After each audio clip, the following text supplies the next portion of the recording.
देश आज 78वां स्वतंत्रता दिवस का जश्न मना रहा है। भारत को अंग्रेजी हुकूमत से आजादी एक लंबे संघर्ष के बाद मिली थी।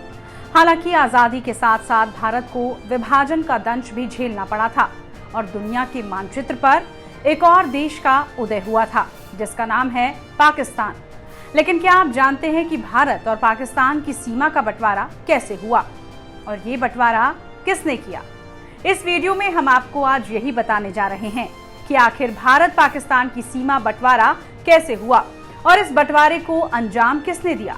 इस बंटवारे को लेकर यह भी कहा जाता है कि अगर भारत के बंटवारे के वक्त जरा सी संवेदनशीलता दिखाई गई होती तो लाखों लोगों की जान बच सकती थी।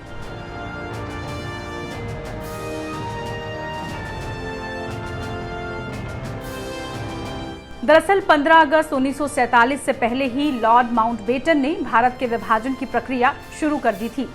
इसके लिए उन्होंने एक प्लान जवाहरलाल नेहरू और मोहम्मद अली जिन्ना के सामने रखा, जिसे दोनों नेताओं ने स्वीकार कर लिया था। हालांकि ब्रिटिश सरकार के सामने सबसे बड़ी चुनौती थी कि बंटवारा होगा कैसे। इसे लेकर अंग्रेज सरकार पशुपेश में थी कि एक मुल्क के दो टुकड़े कैसे किए जाए और किस हिस्से को भारत में रखा जाए और किस हिस्से को जिन्ना वाले पाकिस्तान में। हालांकि ये पहले ही तय हो चुका था कि बंटवारा धर्म के आधार पर ही होगा, लेकिन कई राज्य और शहर ऐसे भी थे जहां हिंदुओं और मुस्लिमों की मिलीजुली आबादी थी, यानी वहां हिंदू और मुस्लिम लगभग बराबर थे। इस बंटवारे के लिए ब्रिटिश सरकार को एक ऐसे शख्स की तलाश थी जो बिल्कुल निष्पक्ष होकर बंटवारा कर सके।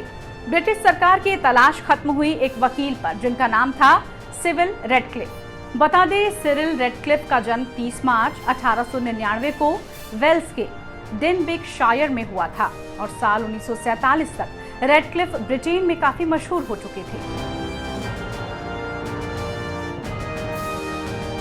लॉर्ड माउंटबेटन ने भारत के बंटवारे का जिम्मा सिरिल को सौंप दिया।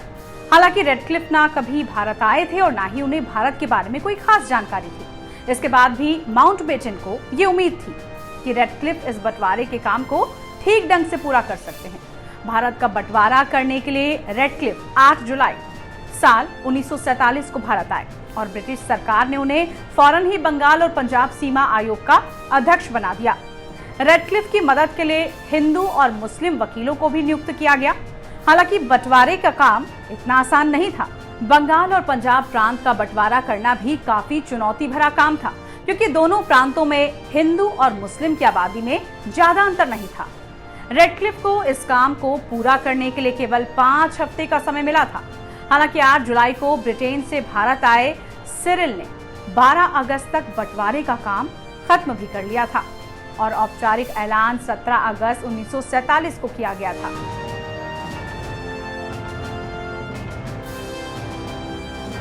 रेडक्लिफ ने बंटवारे के बारे में किसी से ज्यादा बात नहीं की थी। हालांकि वरिष्ठ पत्रकार कुलदीप नैयर ने सिरिल रेडक्लिफ से एक मुलाकात के दौरान सिरिल से सवाल पूछे थे। उस वक्त रेडक्लिफ ने कहा था कि उन्हें 10 से 11 दिन मिले थे सीमा रेखा खींचने के लिए। उस वक्त मैंने बस एक बार हवाई जहाज के जरिए दौरा किया। उस वक्त जिलों के नक्शे भी मेरे पास नहीं थे। मैंने देखा लाहौर में हिंदुओं की संपत्ति ज्यादा है, लेकिन मैंने ये भी पाया कि पाकिस्तान के हिस्से में कोई बड़ा शहर ही नहीं था।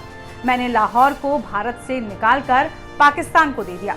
अब इसे सही कहो या कुछ, लेकिन ये मेरी मजबूरी थी। पाकिस्तान के लोग मुझसे नाराज हैं, जबकि उन्हें खुश होना चाहिए कि मैंने उन्हें लाहौर दे दिया।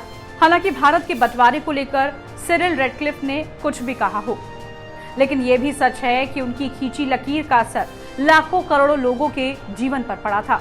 विभाजन का काम खत्म करने के बाद रेडक्लिफ वापस ब्रिटेन लौट गए और फिर कभी उस जमीन पर नहीं लौटे जहां उन्होंने एक लकीर खींची और एक मुल्क को 2 हिस्सों में बांट दिया। आपको वीडियो कैसी लगी जरूर बताइए। इस तरह की तमाम वीडियोज और अपडेट्स के लिए आप बने रहिए टाइम्स नाउ भारत के साथ। आप सभी को आज़ादी मुबारक।